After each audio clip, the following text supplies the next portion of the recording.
What's going on, everybody? It's another edition of the NRW Checkpoint with your man WebsterStyle, and this week we're joined by our producer, the legend, Kuya P. Brian Sapp's a bit under the weather. We want to wish him well. It's a short week, Kuya P. They pretty much said, "Hey, it's 4th of July.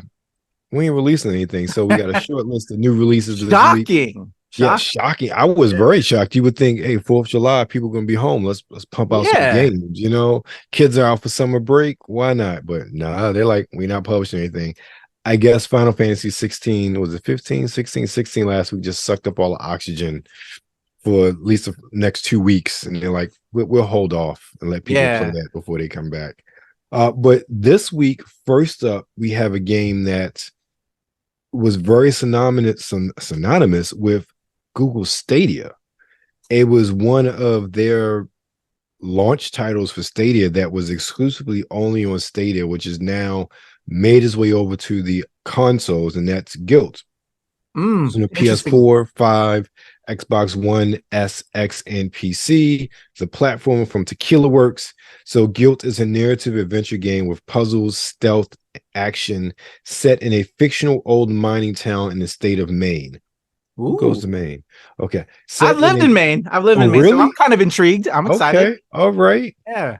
A lot of lobster fests. And when I was younger, like we lived there for like 4 years. My dad was stationed there. Okay. Enjoyed lobster fests. And I think a lot of like cryptozoologist type of folks that are into cryptozoology. Yes. You know, there's, Stephen King lives there. Yes. A lot of his horror stuff was based out of there. Yes. I'm intrigued by this, just from what you're telling me right now. I didn't even think about the Stephen King aspect of it. They ain't got nothing better to do. It's either moose, lobster, and rocky coast. Right. So why not have horror fantasy elements? Right. And that's exactly what this is. Set in a creepy and melancholic world, Gylt is an eerie story mixing fantasy and reality in a surrealist place where your nightmares become reality. Hide from terrible creatures or confront them as you find your way through the challenges of this wicked world. I'm intrigued, bro. Yeah. So we definitely it's only 2 games, so we definitely watched the trailers for this one. Okay. Next up, in the final new release this week is, before we started doing this, I did not realize how many RPGs are just pumped out. It's really insane. Yeah. Because, if you're not really into RPGs like that, you hear Final Fantasy, you hear like the Tales series and some of the heavy hitters. And it's weird. I vaguely consider Pokemon RPG, even though it is. It's interesting, but this is the Legend of Heroes Tales of Reverie. Okay. It's on the PS4, 5, Switch, and PC RPG from Falcon, developer and publisher in America. The intertwining fates of 3 figures in Zemuria will be decided in this climactic chapter of the the Legend of Heroes series. Follow the footsteps of the war hero Ren Schwarzer, the Liberator Lord Bannings, and the masked Enigma C, and switch between each of their paths freely with the crossroad system in this climactic chapter of the Legend of Heroes series. Now, this is a whole series I've never heard of before. Yeah. I'm curious though, what just started flowing in my head as you were talking, WebsterStyle, was what was your first RPG? I was trying to think of my own. I know, for example, I don't try to play a lot of RPGs now because just time. It's a commitment. And you and I both, I know I don't have a lot of time. So, but I know I am playing certain games that have some RPG elements. But again, my thought though was, what was the first RPG I ever played? And I think for myself, and I'm curious what yours was, is Dragon Warrior on the Nintendo 8-bit. I remember they had like a mail away or just subscribing to Nintendo Power. I can't recall what it was, but like I subscribed to Nintendo Power, and they sent you Dragon Warrior for free. And that was and I think that was the whole reason why I decided to subscribe to Nintendo Power. I was like, free game, mom. Right. Come on. And I remember heavily getting into Dragon Warrior for a while. That was like the first like real RPG game. And then there was some like other ones. I think I would say Legend of Zelda has like RPG elements, right? Was that considered an RPG? Other than like I think it's more of an adventure game, but it had those elements, especially after like Link to Zelda 2 and on, you really got more of those RPG elements involved in the game, not so much the first one. Okay. So yeah, back at that 8-bit time though. I think yeah. like that was like my first, I know, true RPG. What was yours? My first one I ever remember playing was actually Dragon Warrior, but let me explain how. It wasn't even doing the 8-bit era. It was grad school. And because I didn't get into RPGs on the Genesis, like I didn't play Phantasy Star, I didn't play on Nintendo, and then ultimately I got so the first one I actually played was Dragon Warrior, but it was I got a ROM of it, and I was playing on my little pocket PC back in like 2000, and I just kind of played it for the whiff. I didn't really get into it, but the game I got into was Evolution, the Sacred Device on the Dreamcast. That's a great entry level RPG, but the game. But from there, I got hooked. So like everything, but I got so many RPGs after that on my Dreamcast, and Grandia 2 was like my favorite RPG of all time. I was like, it's such a beautiful game. It's such a fun game to play, and it has such an amazing battle system, in my opinion. Nice. I'm always curious. I think it's always cool and nostalgic to like throw back to that time. Remember like your first fighting game, your first RPG. Those are just like classics, man. And like definitely shows my age, if you will. Nothing wrong with that. Nothing wrong with that. Ain't nothing wrong with that. And we have experience. Exactly. Back in my day. Man, with that, we like I said, ladies and gentlemen, we have 2 games this week, but what I did as well, I went back to the past couple of weeks to some of the games that when Brian and I talked about, and they were interesting, we just didn't watch the trailer for it. So in addition to Gylt and the Legend of Heroes Tales of Reverie, we have 2 bonuses, trailers that we're going to react to and watch and, see what you think. So first up, we have the trailer for Gylt. I'm excited, man. Emily just vanished one day. Most people lost hope after a few weeks. They just stopped looking. Oh, yeah. But I'm not giving up. I need to find her. I like this. I have to. This game had a lot of buzz on Stadia.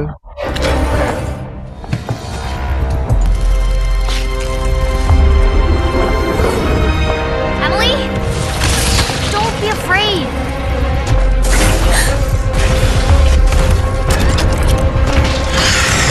Leave me alone.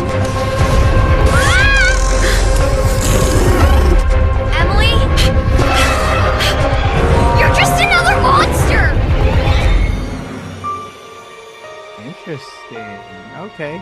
If I remember correctly, a lot of that was in-game engine, so it wasn't any special CGI trailer or anything. And this is interesting.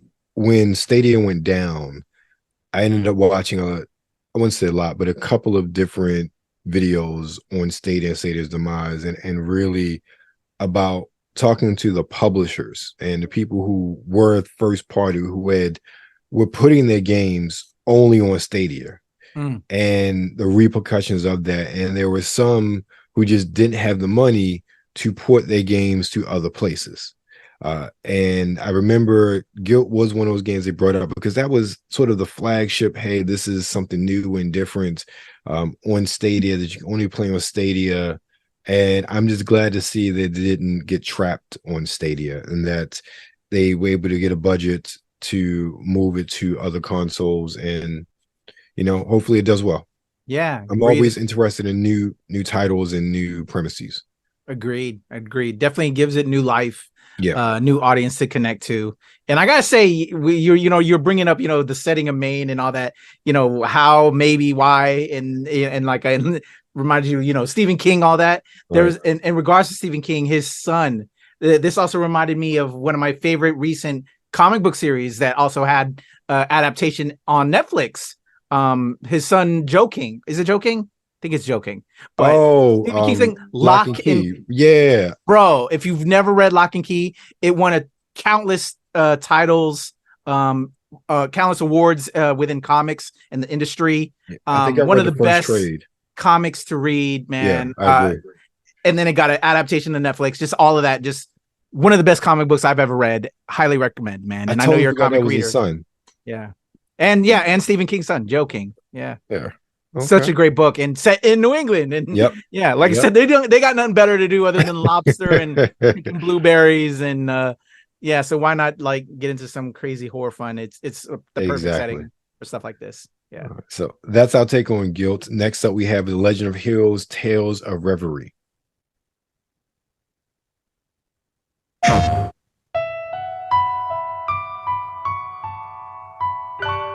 Love the title sequence. Falcon.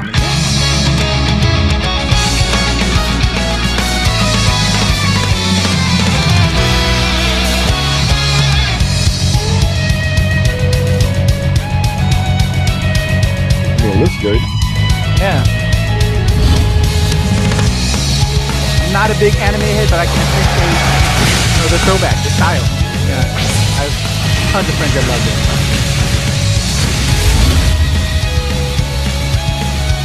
Could be around here. Found ya! Up you go! Ready there! Here's through. Rosetta arrows!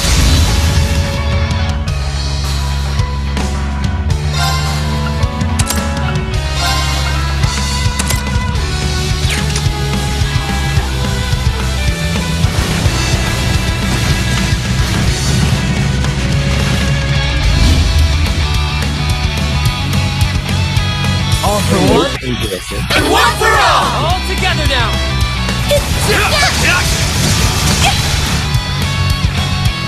Shatter! Warhammer! Battle system looks interesting. Take damage! Get up! I'll follow up! It's over!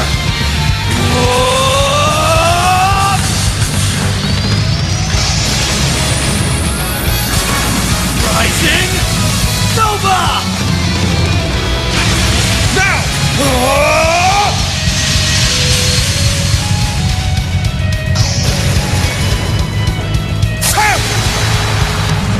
Ashen Flash! Shredded leaves! Are those who lost their way?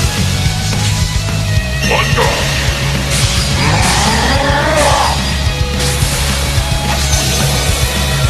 Corinthian polish.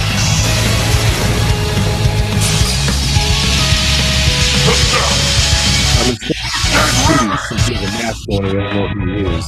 Where one trail ends, another begins.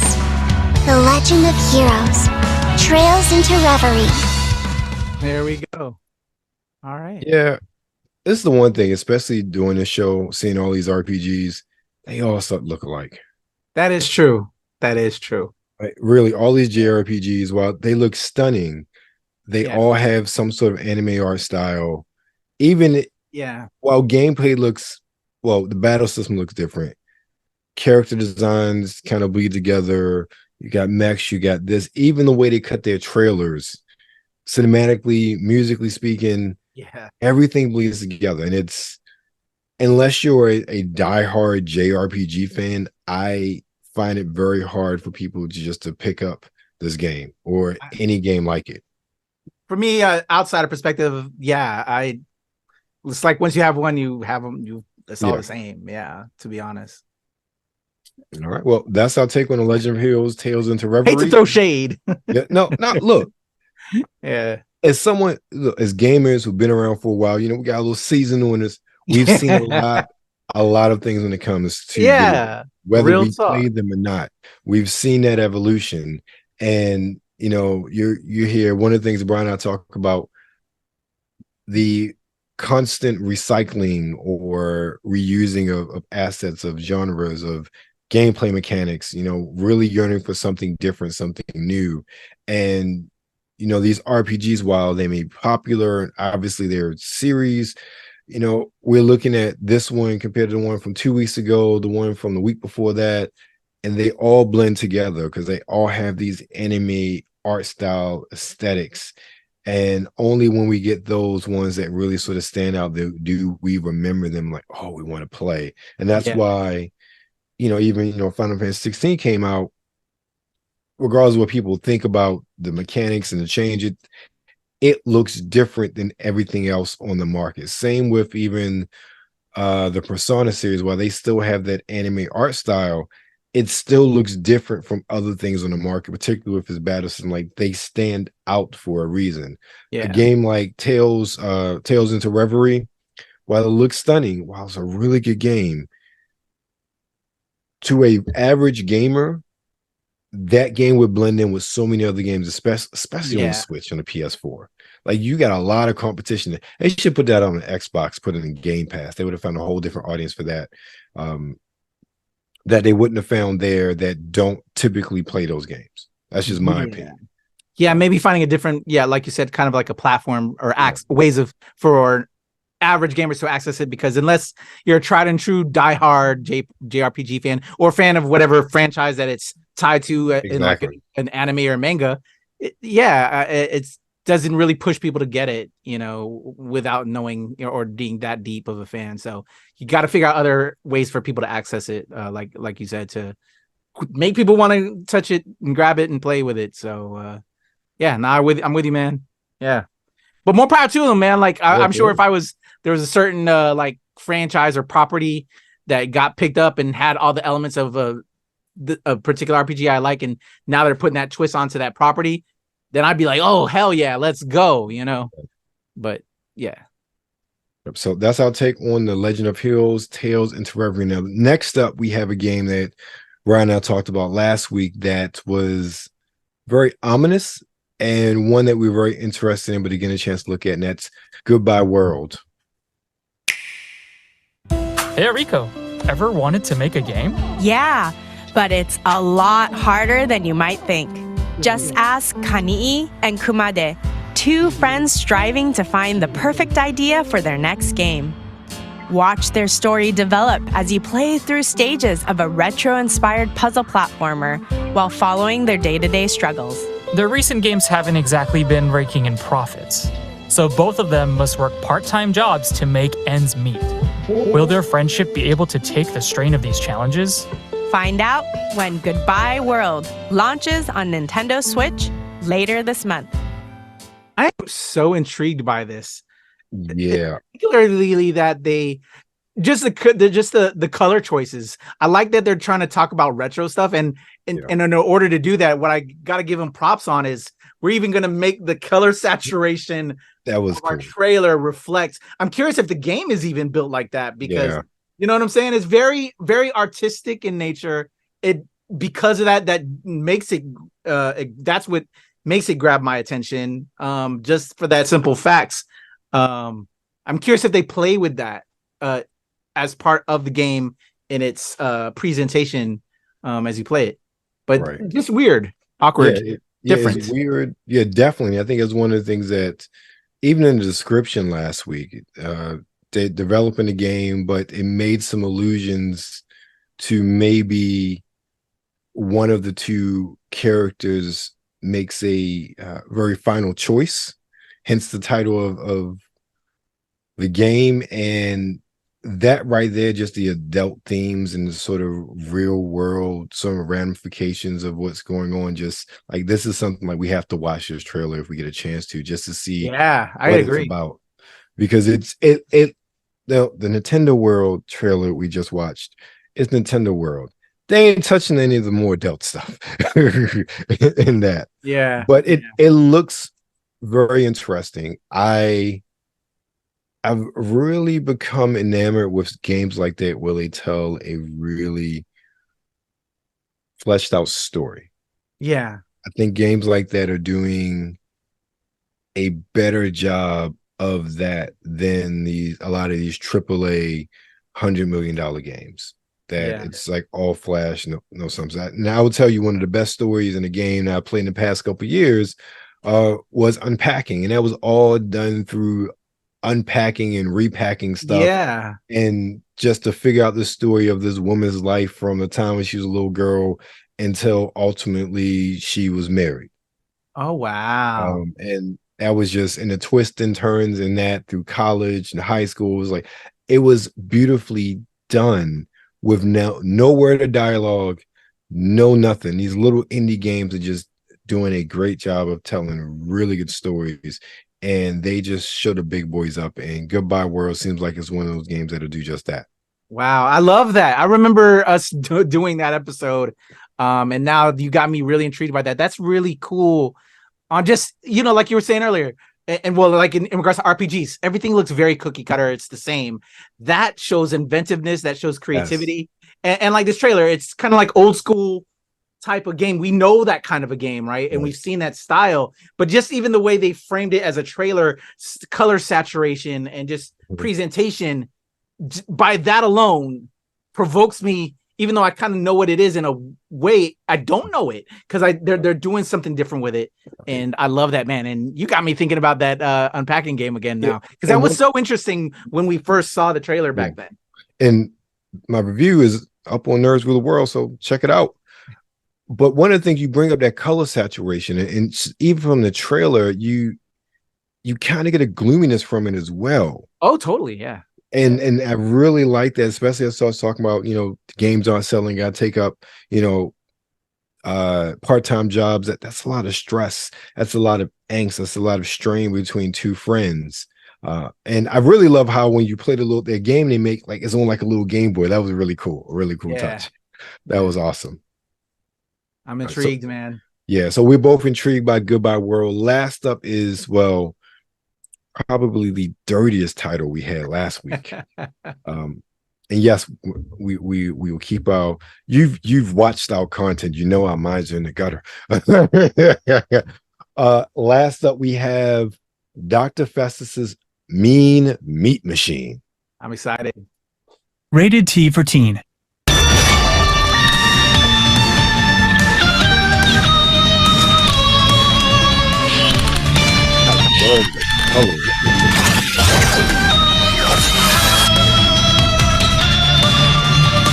The weird bloody Tetris.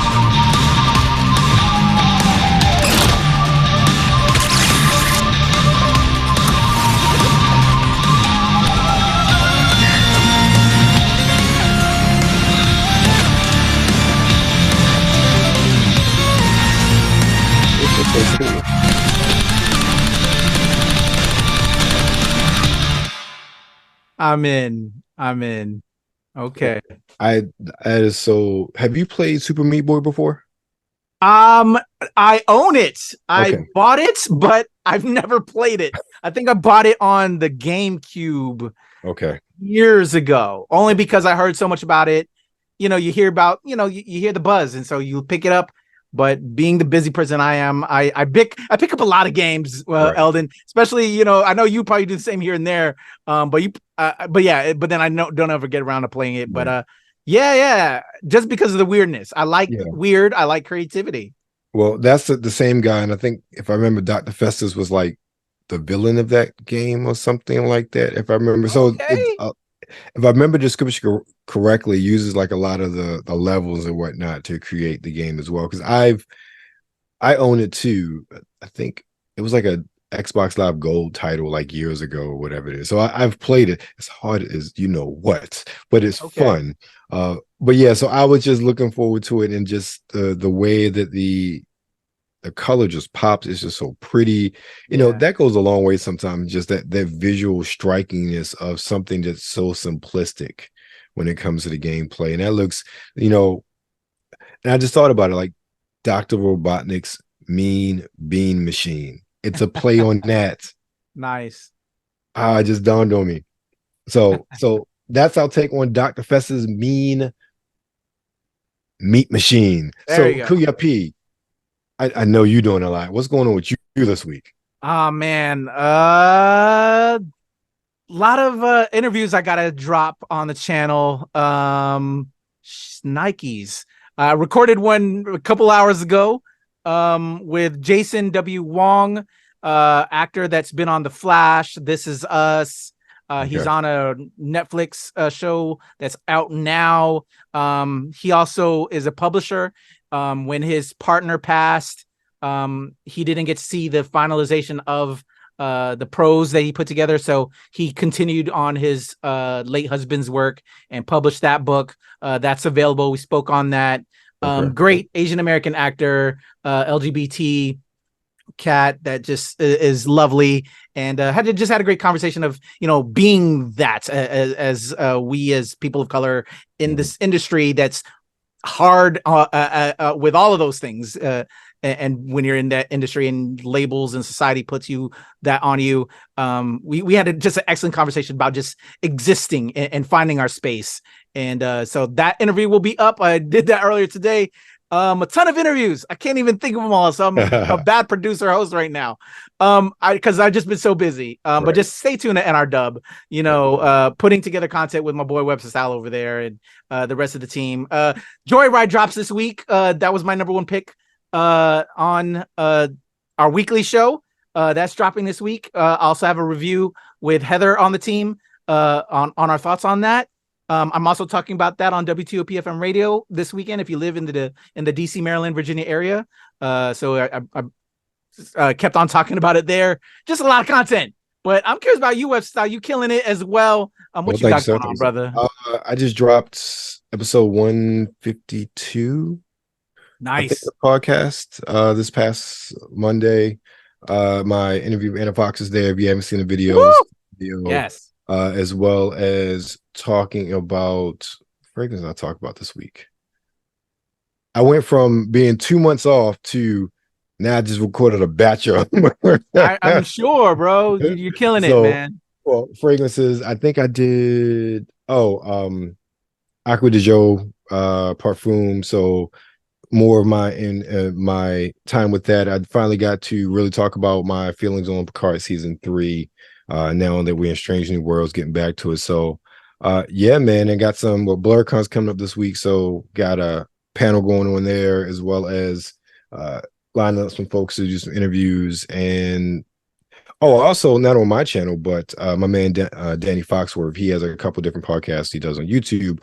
One of them's called At the Plate, where he talks to people about their love of baseball. So we talked about WebsterStyle, how they came to be. We talked about fragrances, and we also talked about my Baltimore Orioles. So that's up. If you can't find him on YouTube, you can find it on WebsterStyle.com. Nice. And yeah, and also just one more plug for BlurCon. You remind me, I've been busy, super busy, that I forgot and haven't done any promo. I'll be back again hosting the cosplay contest at BlurCon. I'm the undefeated like Roman Reigns. Shout out to our KayFabeyBaby podcast, you know, the Ring Generals wrestling podcast you and I do, WebsterStyle.